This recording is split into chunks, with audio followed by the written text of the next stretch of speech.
L'objectif, c'est de réunir des hommes et des femmes qui sont engagés dans une voie spirituelle, c'est-à-dire pour lesquels l'esprit a une valeur, et même à la première des valeurs, et qui, dans leur vie quotidienne, agissent, pensent, aiment, expérimentent des voies qui ne sont pas très connues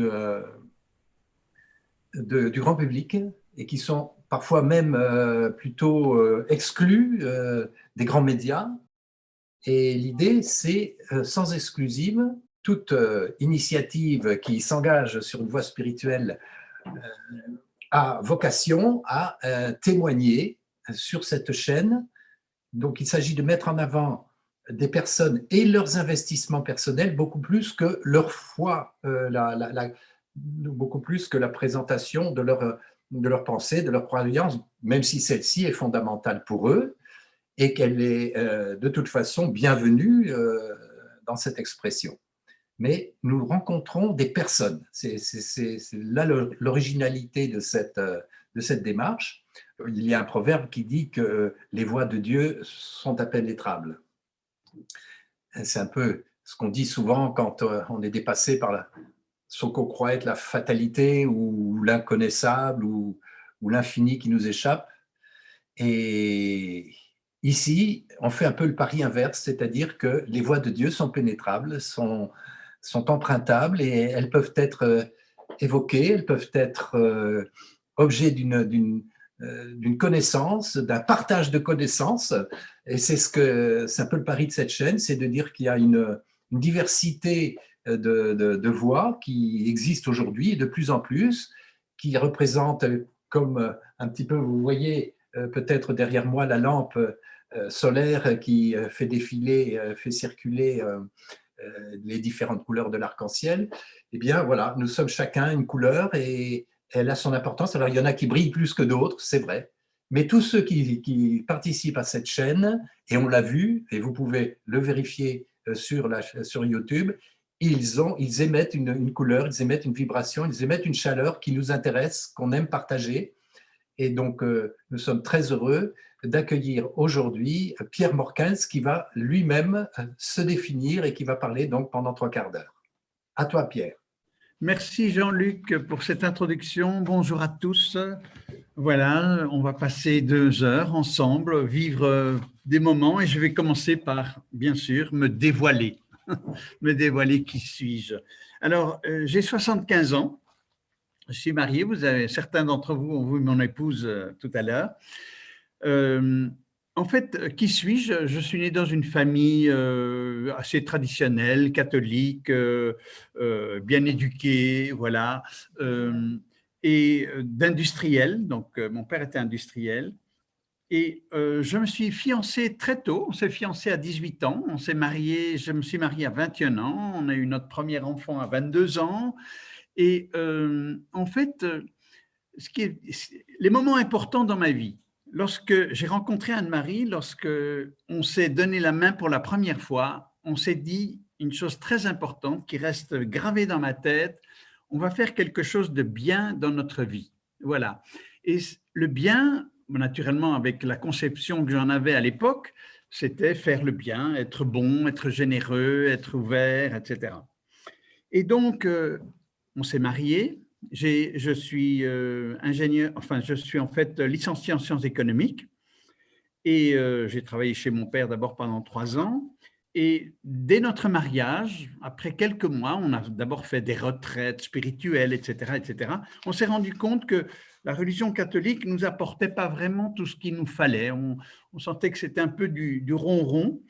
Et on s'est tourné vers je dirais vers d'autres horizons, la macrobiotique, le zen, le yiking, etc., etc. Et on a même voulu partir. J'ai acheté à ce moment-là une propriété en Aveyron de 57 hectares pour faire une communauté agricole et spirituelle. J'étais un enfant de mai 68, hein, j'étais en dernière année d'université en 68.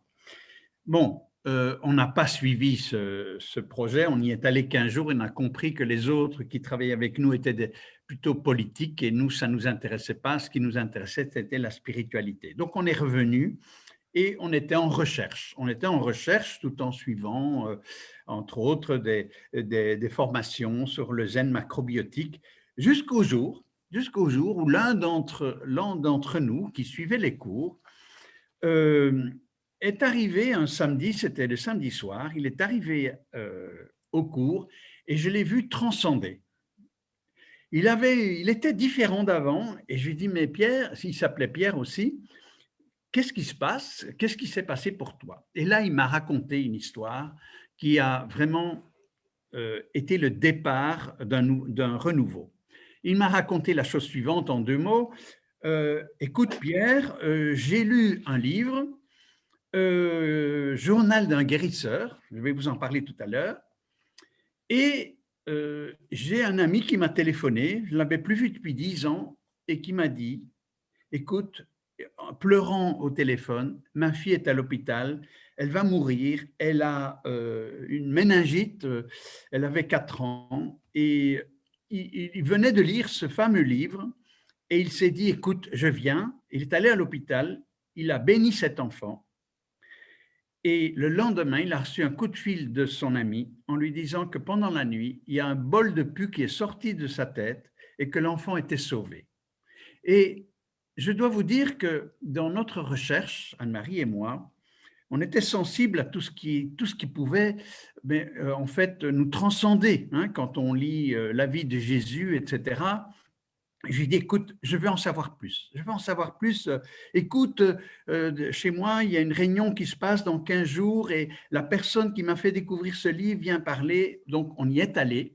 Et en fait, il faisait référence à l'Évangile, à la Bible, Jésus qui impose les mains, guérit, etc. Et nous qui faisions déjà toute une démarche biologique, on mangeait bio, etc.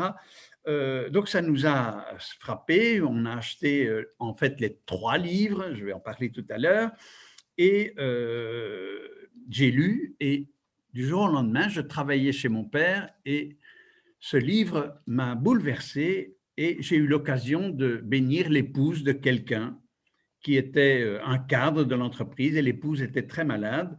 Et puis, donc, bon, au début, vous savez, on est un petit peu, on se demande ce qui va se passer, il faut avoir une confiance. Et puis, donc, ça allait beaucoup mieux. Et puis, j'ai commencé à faire à gauche, à droite des guérisons avec un peu de timidité quand même, parce que cette confiance, il faut la bâtir. Et ça a vraiment changé notre vie. Donc, Anne-Marie et moi, à partir de là, on a commencé à voir les choses autrement et à se dire, ben, il faut se donner à cette mission, si on veut. C'est plus une mission personnelle, hein. Ce n'est pas le but de dire, je vais changer le monde, je vais commencer par me changer moi-même. Et donc, on a fait tout un travail. Mais à côté de ça, donc, je reviendrai là-dessus tout à l'heure, parce que c'était un moment très fort pour nous.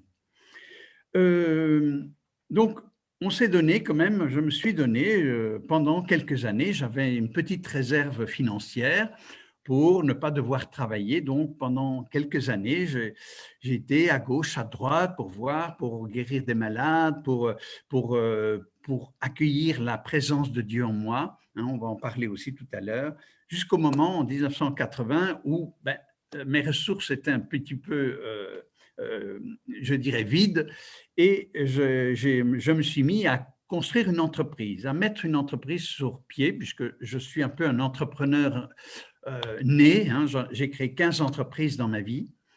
C'est moi aussi, pour ceux qui le savent ou qui ont connu l'histoire, c'est moi aussi qui ai repris les usines de Renault à Vilvoorde. Donc 3100 personnes qui arrivent devant l'usine et les rideaux sont fermés. Donc ça a fait un tsunami en Belgique. Et partout d'ailleurs en Europe, il y a eu des contestations par rapport à cette brutalité sociale. Et donc, je me suis présenté pour un an après reprendre l'usine qui était vide pour y recréer des centaines d'emplois. Et ça, c'est mon côté challenge, hein. J'adore les challenges, j'aime bien, voilà, je suis plutôt dynamique et j'ai reconstitué des entreprises pour en fait embaucher des gens. Mais qu'est-ce qui me caractérisait avec tout ce que j'avais déjà reçu et vécu dans le fait de gérer les entreprises? Moi, ce qui m'intéressait, et ce qui m'intéresse toujours d'ailleurs aujourd'hui encore, c'est de faire grandir les gens avec qui je travaille, les faire grandir, leur permettre de développer le meilleur d'eux-mêmes. Et tout cela, bon, par une manière de gérer, une manière de leur permettre de s'autonomiser et de mieux se connaître. Et quand je dis mieux se connaître, ça m'amène à un autre chapitre, puisque j'ai fait beaucoup de développement personnel à côté de ça, que ce soit avec Jacques Salomé, de manière à, au fond, mieux comprendre qui je suis. Parce qu'on a tous des blocages, qui soient des blocages de pensée, des blocages dus à nos stéréotypes, à nos éducations. Et tout ça sont des petits rochers qu'il faut pouvoir, je dirais, débloquer pour vivre sa vie à soi. Donc, commencer à s'individualiser. C'est un peu le chemin qui me devient de plus en plus concret aujourd'hui, hein, parce qu'au début, on ne comprend pas ce qui se passe, on le fait, mais ce qui est intéressant, c'est de faire une construction personnelle. J'en reviens alors, et là, je passe 10 ans de plus, 1990, donc là, c'est là que j'ai repris Renaud Villevorde, mais en même temps, j'ai entendu un certain Jacques Fradin venir à Bruxelles pour donner une conférence sur les neurosciences et sur les comportements humains. Et là, j'ai compris tout l'intérêt de ce que les sciences dures apportent aux sciences molles et que les sciences molles apportent aux sciences dures. Et donc, j'ai suivi des formations, j'ai financé à peu près 85 années en recherche en neurosciences, en biologie, en comportementalisme, en cognitivisme, en éthologie. De ce centre de recherche, moi je ne suis pas chercheur, et ça a permis de constituer au fil des années ce qu'on appelle l'approche neurocognitive et comportementale. Je ne vais pas vous en parler aujourd'hui, il y aura des liens, je suppose que Jean-Luc mettra des liens qui vous permettront d'aller rechercher plus loin, mais en quoi était-ce intéressant? C'était intéressant dans le sens que ça me permettait à moi, et maintenant je donne à peu près 130 conférences par an sur le sujet, à des entreprises, des chefs d'entreprise, à des ouvriers, des employés, afin de leur donner, je dirais, une grille de lecture sur comment nous fonctionnons, hein. Quels sont tous les blocages que nous avons en nous, conscients ou inconscients, que nous pouvons dépasser en faisant certains exercices, que ce soit par la méditation, que ce soit par des exercices cognitifs, comportementaux, des exercices multisensoriels, qui nous permettent au fond de prendre de la hauteur, d'entendre mieux en soi ce qui se passe. Parce que, voilà, ça fait partie, je dirais presque, de ce besoin de grandir à travers cette démarche qui est personnelle, individuelle et qui doit venir de notre volonté. Donc ça, c'était donc ça depuis 1990 jusqu'à ce jour. J'ai financé cette recherche et donc ça, c'est un autre aspect de ma vie. Donc vous voyez que ce sont tous des aspects différents, mais qui se complètent bien en fait. C'est une histoire qui se dit, qui se raconte et qui permet de développer en fond mon être. Parce que, bon, j'ai plein de limites, j'étais timide, et puis cette confiance en soi qu'il faut bâtir. Alors, par rapport, précisément, je reviens à la guérison, je reviens à la spiritualité. Comment l'ai-je introduit? Comment l'ai-je vécu? Alors, je vous ai expliqué les premières années où je n'avais pas besoin de beaucoup de moyens. Je faisais des petits boulots à gauche, à droite pour arrondir les fins de mois, mais ce n'était pas une nécessité vitale. Donc là, je me suis vraiment beaucoup donné voilà, pour assister les malades, aller chez eux, parfois les guérir, parfois pas. Et donc, et en fait, ça a été un moment magique pour me construire moi, pour comprendre ce qui se passe en moi. Et comment est-ce que je faisais? Comment est-ce que je le fais encore aujourd'hui?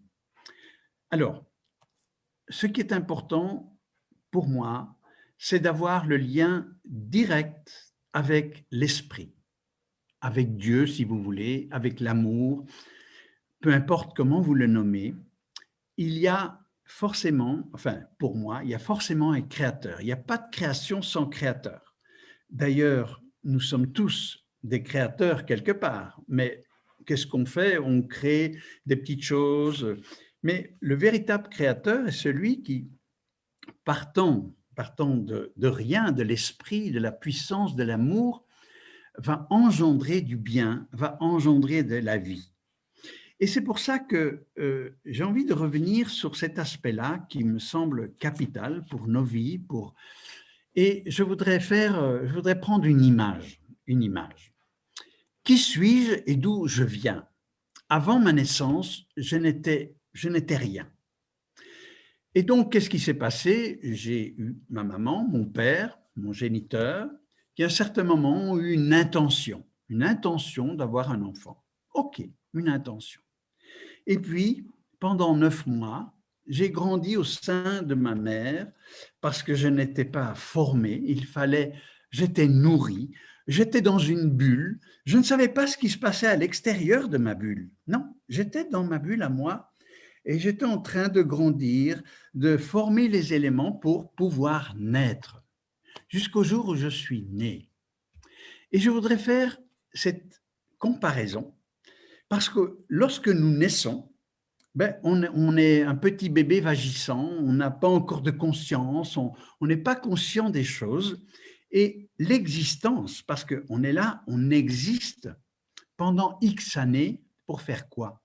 Mais précisément, c'est pour ça que je prends l'image du fœtus, pour précisément naître encore à autre chose. Donc, pour moi, la Terre, ce que nous vivons, l'existence, c'est un peu comme, c'est l'image que moi j'en ai profondément, c'est comme si on était à l'époque dans le ventre de la mer, aujourd'hui dans le ventre de la Terre, pour un jour partir, sortir de cet état et poursuivre sa vie, et donc passer de l'existence à la vie éternelle. Mais pour cela, parce qu'on ne peut vivre éternellement que si on a développé un cœur, un esprit, l'amour.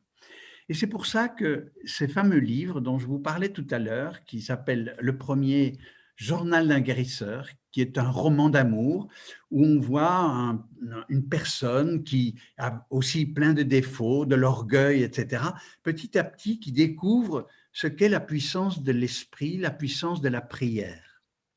Ce livre m'a profondément touché et c'est ce qui m'a permis du jour au lendemain de me dire mais au fond, j'ai en moi aussi ces pouvoirs de l'esprit, c'est quelque chose que tout le monde a, il suffit d'aimer, de vouloir le bien de l'autre pour se donner et pour, par la prière, pouvoir apporter à l'autre d'abord du bien psychologique, du bien, la guérison physique si c'est nécessaire, et au fond, apprendre à guérir l'âme de quelqu'un. Alors, c'est lui qui va se guérir. Forcément, on n'a pas le pouvoir de le changer, lui, mais par notre intention profonde, on peut révéler en l'autre ses ressources profondes à lui. Et ça, c'est quelque chose qui me touche beaucoup lorsque, au cours de ma vie et de mon existence, encore aujourd'hui ou pendant que je travaille, enfin, peu importe, à chaque moment, on peut mettre en avance, faire vivre et faire vibrer le cœur de quelqu'un d'autre en se donnant. En se donnant, mais à quoi et à qui? Alors, et c'est là que ça devient subtil, parce que aimer, ok, on peut aimer les autres, on peut les aimer, leur donner ce qu'il faut, etc., etc. c'est pas ça vraiment le véritable amour. Le véritable amour, c'est d'apprendre à aimer l'amour lui-même. C'est-à-dire, l'amour est une création. Hein. Aujourd'hui, on peut aimer les fleurs, les arbres, on peut aimer les circonstances, tout ce qui est apparemment réalité, mais qui n'est qu'illusion. La vraie réalité, c'est celle qui ne passe pas, c'est l'esprit. Et ça, c'est un sujet de préoccupation, un sujet d'étude, un sujet de connaissance que j'aime ainsi découvrir voilà, par exemple, le matin, tous les matins, je prends un temps. Alors, les uns appelleront ça de la méditation. Moi, je dis plutôt du dialogue avec Dieu, avec l'esprit. Et puis, j'écris. J'écris ce qui passe par moi de façon à l'enrichir. Et le lendemain matin, la première chose que je fais, je relis ce que j'ai vu la veille pour voir si j'ai accompli, si j'ai fait la chose ou si je suis passé à côté. Et puis, ainsi, je me nourris moi-même à partir de ce dialogue. Donc ça, c'est un peu ma vie personnelle au cours voilà, de mon existence, c'est ma façon à moi de faire. Bon, chacun est différent. Donc le premier livre, Journal d'un guérisseur, qui s'adresse au cœur, parce que ça touche le cœur de l'homme. C'est un roman qui nous touche et qui permet instantanément d'être, au fond, régénéré et permet d'aller vers les autres, de chasser le mal, au fond, de guérir. Bon, bien sûr les corps, mais c'est les âmes qu'il faut guérir. C'est permettre à l'autre de faire cette bascule mentale, ce changement de cœur. Le deuxième livre qui s'appelle, c'est une trilogie qui s'appelle en fait Parole du guérisseur, et qui est dans le lien du premier, mais qui est beaucoup plus, qui s'adresse à l'intelligence, qui s'adresse à l'intelligence du cœur, c'est-à-dire qu'il il prend chapitre par chapitre les grands sujets de nos sociétés. Hein, parce qu'en fait, si on est sincère, on vit dans un enfer, même qu'on peut trouver les choses belles, mais il y a de la souffrance partout, il y a des guerres, il y a de la jalousie, enfin, je dirais à la limite, les gens se rendent une vie impossible, alors que tout est à notre portée pour vivre de l'amour et du bien. Et le troisième livre qui s'appelle Mission divine, qui amène après le lecteur à découvrir au fond, alors quand on dit mission, c'est pas j'ai une mission, parce qu'au fond la seule mission qu'on a, c'est par rapport à soi-même. Lorsqu'on s'améliore soi, lorsqu'on se développe soi, on peut devenir un exemple pour les autres. On peut attirer les autres dans une forme d'écoute et quand on est dans cet état, on crée de la sérénité autour de soi, on crée de l'appétence pour le bien, pour la vie, pour aimer, pour être fraternel. C'est un peu, voilà, c'est un peu tout ça qui est, je dirais, ce qui me touche aujourd'hui. Et bien sûr, j'ai encore plein d'activités matérielles, etc. Comment introduire tout ça dans notre vie quotidienne? Donc, c'est pour ça qu'il est important de savoir se poser de temps à autre, une lecture, le matin, la méditation, et puis le soir, un peu revoir ce qu'on a fait dans la journée, et en tirer chaque fois un profit pour se dire, oh là là, j'ai encore à construire ceci, j'ai encore à faire cela, comment est-ce que je vais m'y prendre? Et c'est là que le dialogue est important. L'auteur de ces 3 livres, qui ont été écrits en 1950, 1951, 50 et 51, s'appelle Georges Roux.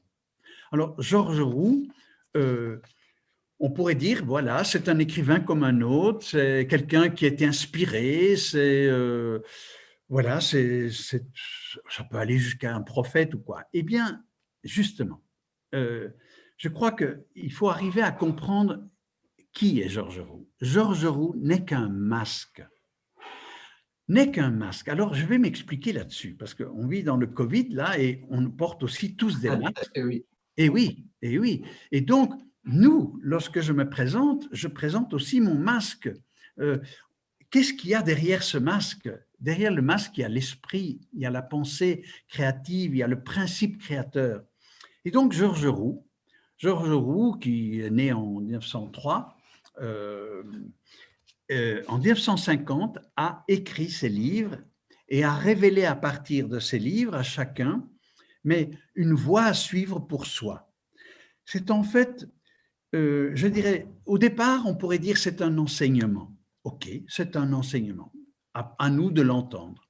Mais s'arrêter à l'enseignement n'a aucun intérêt. Parce que ça, c'est de la connaissance, c'est très bien.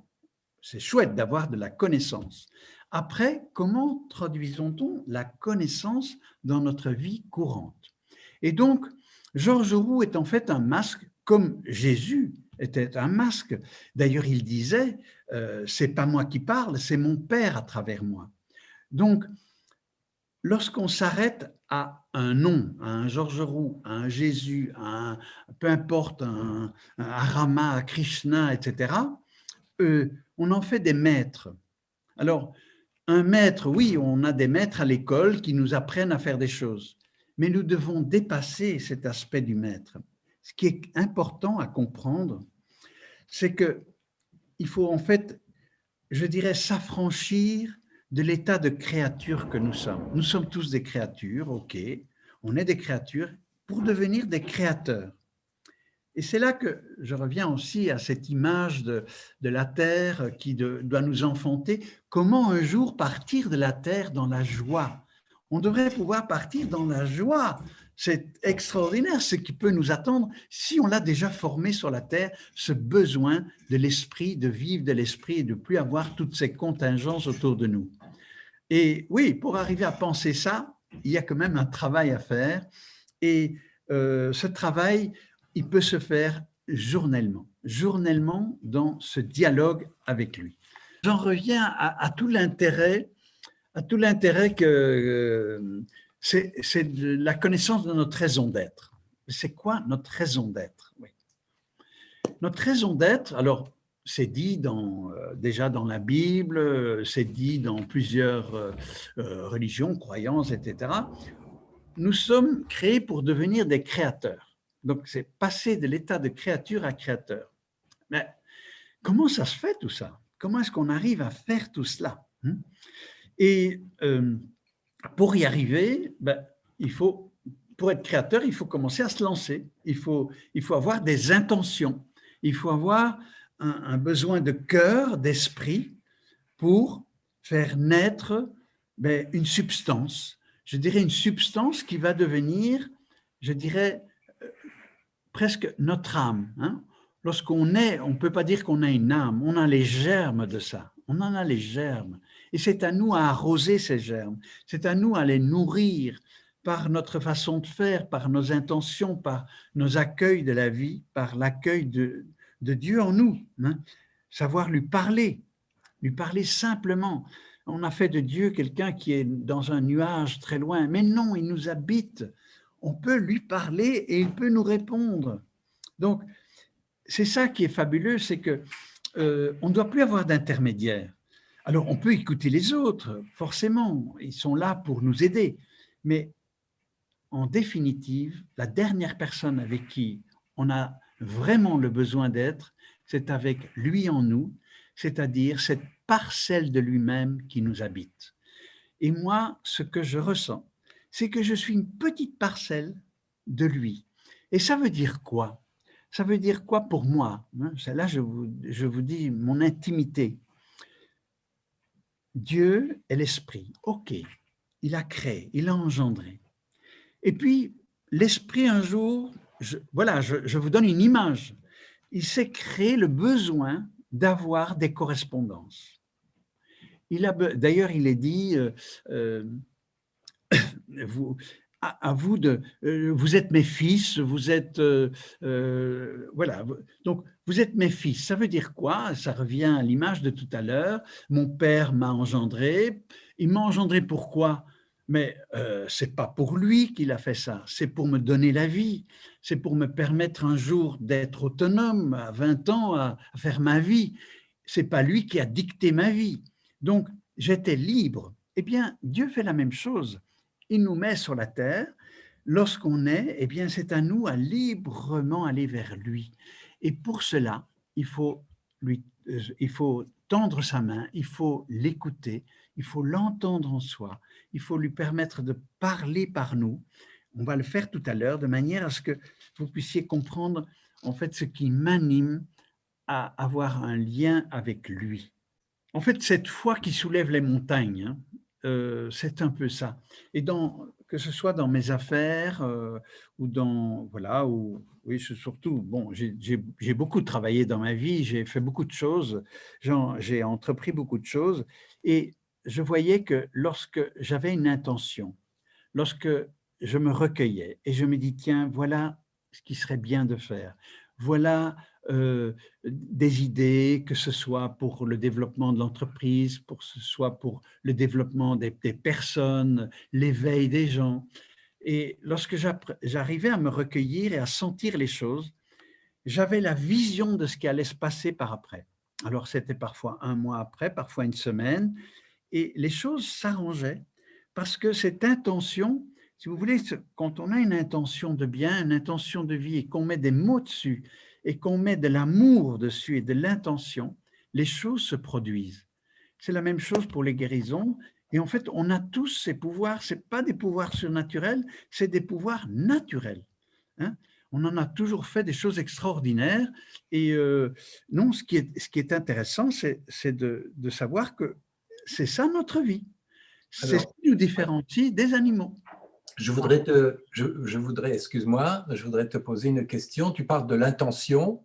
Oui, Donc, je voudrais te poser la question. Déjà, on dit que l'enfer est pavé de bonnes intentions. Donc, comment on distingue la bonne de la mauvaise intention, selon toi? Comment tu fais, toi, pour distinguer? Et comment tu fais pour entendre? Tu dis que tu parles à Dieu, à oui, l'Esprit, et tu dialogues, donc tu entends une réponse. Et comment tu peux être sûr que c'est lui et que ce n'est pas ton désir que tu prends pour la réalité? oui, c'est la bonne question, parce qu'on prend tous beaucoup, souvent, nos désirs pour la réalité. Alors, euh, une intention, lorsque je pose une intention, un désir, quand je le fais terrestrement, hein, parce qu'on fait tous ça, on a tous des désirs terrestres tous les jours, hein, je vais faire ceci, je vais faire cela, on a plein de choses à faire. Lorsque je le fais, voilà, terrestrement, comme tout le monde quasi. Bon, ben, les choses arrivent ou n'arrivent pas. Ou les choses arrivent parfois tout à fait à l'encontre de ce qu'on pense, parce que, voilà, c'était une intention, mais c'était une intention de créature, je dirais. Moi, quand je parle d'intention de créateur ou d'intention profonde, et comment je le fais, je vais l'expliquer. Euh, donc, je prenons une situation. Voilà, il y a quelque chose qui doit se passer. Il y a quelque chose qui ne va pas bien à gauche, à droite. Il est intéressant de pouvoir se recueillir et d'entendre, voilà, j'ai une envie d'améliorer la situation, j'ai envie d'apporter quelque chose à cette personne, à un ensemble de personnes, à une situation, peu importe. Et là, la façon dont je m'y prends à ce moment-là, c'est j'accueille le verbe. Alors, ça veut dire quoi? Ça veut dire que en réalité, comme Dieu, je suis certain que Dieu est en moi, puisque c'est lui qui m'a créé. Et il a envie de se développer, il a envie de faire de cette parcelle ben, une autre entité créatrice. Et là, j'accueille le verbe. Alors, je vais le faire pour vous. Je vais le faire pour vous. Euh, et voilà, je vais simplement aujourd'hui, ben, peut-être pendant une minute ou deux, accueillir le verbe. Voilà comment je m'y prends. Et donc, qu'est-ce que je fais? Je ferme les yeux. Je ferme les yeux et je me laisse envahir par sa présence, c'est-à-dire c'est ce qui va développer en moi ma propre présence, ma propre nature. Et donc, ce besoin, je vais le manifester. Je vais donc fermer les yeux. Je vais, pour vous, voilà, je ne sais pas ce qui va se passer, ce qui va être dit, mais je vais le laisser parler par moi pour vous nourrir, pour me nourrir, parce qu'on est tous dans la même situation aujourd'hui, et je vais l'accueillir. Et en fermant les yeux, vous pouvez les fermer, vous pouvez les ouvrir, c'est votre choix, c'est votre liberté. Alors mon Père chéri, je suis là avec chacun Nous sommes une vingtaine et j'aime que tu nous parles. Voilà, je me suis exprimé, j'ai un peu exprimé ce que j'étais, ce que j'ai fait. Il y a plein de choses que je n'ai pas faites non plus. Mais ce qui est intéressant, puisque le monde a besoin aujourd'hui de respirer, le monde est en souffrance et j'ai envie que tu nous parles, que tu nous dises, mais en quoi chacun de nous, nous pouvons apporter mais une pierre à l'édifice, à ton désir de faire de la terre un véritable Éden dans lequel chacun prend conscience de lui-même, de cette énergie qu'il habite et qui est toi. J'aime que tu nous en parles. Oui, mes enfants, vous écoutez au plus profond de vous-même ce que je puis y déposer. Je t'ai créé, mon enfant, pour que tu deviennes une partie de moi-même épanouie, pour que tu deviennes un être, un cœur qui palpite aux besoins de ma présence, qui a la joie de savoir combien je suis en toi et que tu as envie de me plaire, tu as envie de mon bonheur pour que je fasse le tien. C'est là que je peux te nommer mon fils. C'est ainsi que par la prière, par ce besoin de me parler et de m'écouter te répondre, que le lien intime se crée, se fait, et qu'au creuset de ton cœur, je dépose une vérité, un besoin, une sensation et un besoin de sentir la vie. Voilà ce que je suis en toi. Cette force vivante, tu peux la faire vivre à chaque moment de ta journée, de ton existence. Tu n'es pas seul au monde. Tu es habité de ma présence. Où que tu sois, quoi que tu vois, tu peux à chaque instant laisser parler mon verbe intimement, à voix haute, à voix basse, peu importe. L'important, c'est de me sentir en toi, de sentir qu'on est unis et qu'ensemble, nous bâtissons la vie. Je suis là, mon enfant. Je t'aime. Je vous aime tous, individuellement. Et cette force qui est en vous, développez-la, ouvrez-la. Et c'est dans ce dialogue avec moi-même que vous allez nourrir la passion même de vivre le sens de la prière. La prière, ce n'est pas une demande. La prière, c'est la joie d'offrir à l'autre ce qu'on a de meilleur en soi. Et c'est ce que je vous donne chaque jour. C'est ce que vous pouvez me donner en accueillant ma vie. Voilà ce que je voulais vous dire, vous faire entendre que vous avez la toute-puissance en vous lorsque vous me laissez vivre, lorsque je puis vous inspirer. Et c'est là que votre intuition devient alors véritable parce que c'est moi qui la donne, c'est moi qui vous l'offre. Et cette joie me permet de bâtir votre être, votre âme pour l'éternité. C'est là que je vous invite. Alors, faites ces gestes et aimez vivre ces moments précieux avec moi. Amour, mon Père chéri.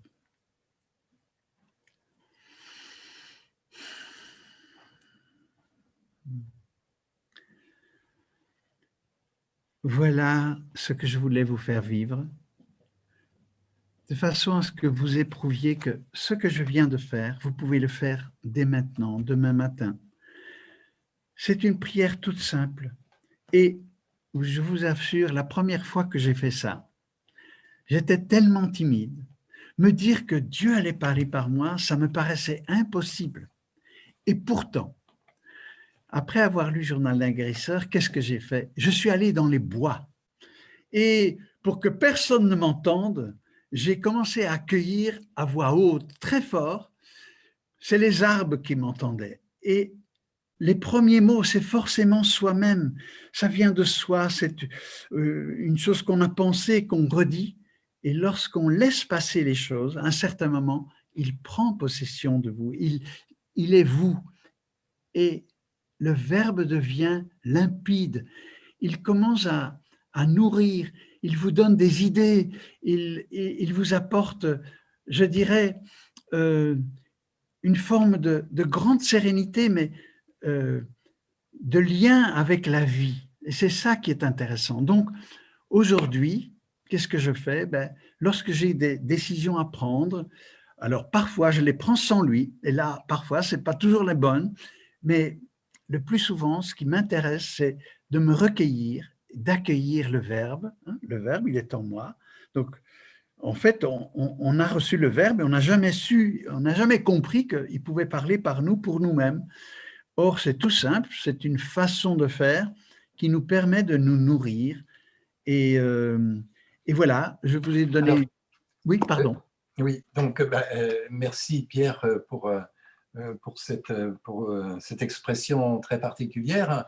En fait, tu as permis que, au lieu que tu sois l'intervenant, vous êtes deux intervenants finalement ce soir, Oui, puisque tu as laissé la mais place à voilà. l'autre intervenant. Voilà. Mais, Je suppose que ça n'a pas encombré le tout.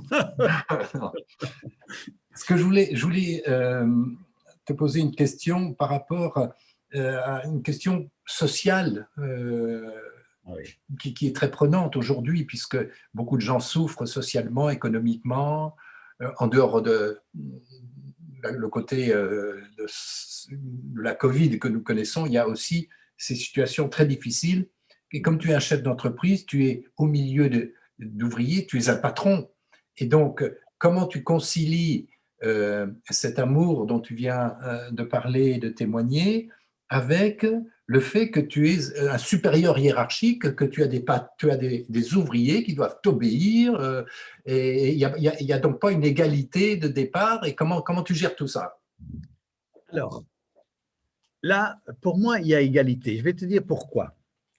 Parce que depuis, depuis tout le temps, un ouvrier, le roi des Belges, ou un premier ministre, ou un grand patron d'entreprise, pour moi, je les vois de la même façon.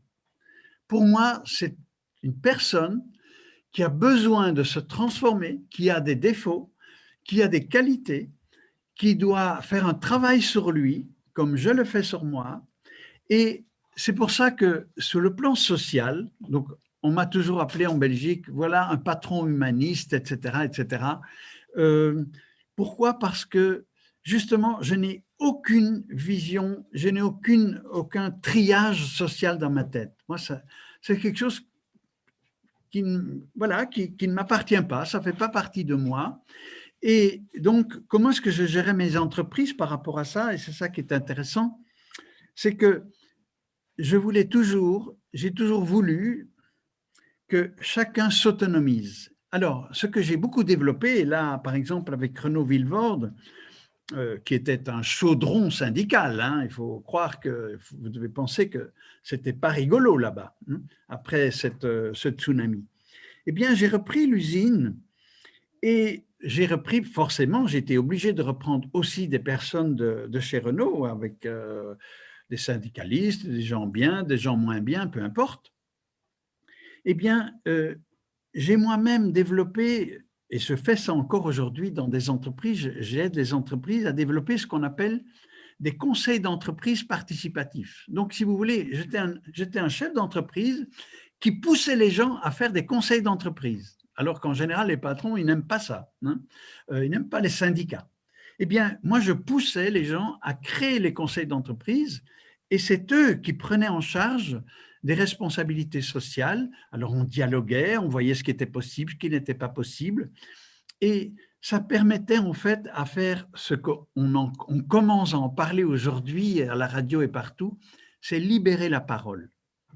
Libérer la parole, ça permet au moins à chacun de dire ce qu'il pense, peu importe que ce soit bien ou mal. Les choses viennent sur le plateau.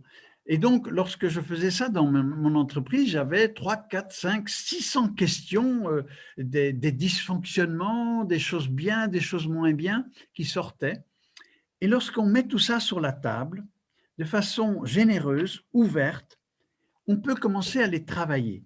Ce qui veut dire que cet aspect social, pour moi, est capital parce que l'ouvrier, comme l'employé, comme le directeur, comme peu importe, eh bien, ils ont tous des idées, ils ont tous des choses bien en eux. Et c'est ça qu'il faut révéler. Et la façon de le faire, c'est d'abord leur permettre de parler, parce qu'il y en a qui ne parlent pas, et là, c'est pas bon. Il y en a qui parlent beaucoup trop et qui prennent toute la place, et ceux-là, ben, il faut un peu les cadrer. Ce qui est intéressant sur l'aspect social des choses, c'est vraiment de permettre à la personne, dans un type de management, et les managers chez moi étaient formés aux neurosciences, etc. Donc, tout le monde, même les ouvriers, hein, ils venaient à des conférences là-dessus et ils parvenaient à comprendre que voilà, il fallait pas rester dans ces stéréotypes qui sont à l'arrière du cerveau, dans le mode limbique, et qu'il faut développer ce qu'on appelle le cortex préfrontal, qui permet d'être plus curieux, nuancé, plus ouvert, accepter les choses dans le sens être ouvert. Et tout ça permettait de faire des vrais dialogues. Les gens parlaient ensemble, on faisait de l'intelligence collective il y a 30 ans déjà. Hein. Et voilà un peu ma vision de l'humain. Ma vision de l'humain, c'est un homme égale un homme. Voilà, et peu importe sa situation, mais quand on les aide à sortir de là, eh bien, soit ils retrouvent du travail, soit il y a des choses qui se passent dans leur vie voilà, pour leur bonheur, je dirais. Bien, merci beaucoup Pierre pour cet exposé très riche, très intense. Tu es tout à fait dans les temps. Ah, Bravo, merci beaucoup. Je vois qu'il y a une piste là, que tu viens d'évoquer sur la connaissance du cerveau. Tu as parlé du mode limbique, du mode préfrontal. Il y aurait beaucoup à dire et je crois que tu es investi aussi dans les problèmes de quartiers difficiles, de violence dans les quartiers, la pédagogie du savoir-vivre à l'école, tout ça, c'est des choses dont tu pourrais parler, tu pourrais apporter oui, beaucoup d'exemples concrets, mais je préfère que ça soit maintenant dans le questionnement des personnes ici présentes, que tu puisses répondre si ces aspects-là les intéressent. Et donc, voilà, je laisse maintenant, si tu le veux bien, à moins que tu aies un dernier mot que tu tiennes à dire. oui, petit mot, un tout petit mot. Merci d'ouvrir aussi cette parenthèse que j'ai escamotée. C'est vrai que j'ai créé des associations comme Savoir-être à l'école, Learn to Be en Belgique, où on forme des milliers d'enseignants à ces connaissances du cerveau, parce que le métier d'enseignant est un métier qui aujourd'hui est pas facile du tout. Hein. Ils sont pas du tout formés, ils sont formés aux matières, mais ils sont pas formés au comportement humain. Ils ont eux-mêmes beaucoup de difficultés, parfois du stress. Ils ne savent pas comment gérer les enfants difficiles. Et tout ça, aujourd'hui, les neurosciences apportent énormément, énormément de connaissances qui le permettent. Et on forme beaucoup, beaucoup d'enseignants. En Belgique, c'est des dizaines de milliers. En France, on a commencé il y a 4 ans. On est déjà au-delà du millier, 1500 peut-être. Ça va très vite. Et, mais de toute façon, Jean-Luc, dans le rapport que tu vas faire, je vais donner des Oui, tout liens, à fait. des liens Voilà. informatiques qui permettront à chacun d'aller voir si ça les intéresse. D'ailleurs, n'importe qui n'a qu'à aller sur YouTube, il tape mon nom et il va voir des Oui, conférences. oui, tu as beaucoup de références déjà par toi-même.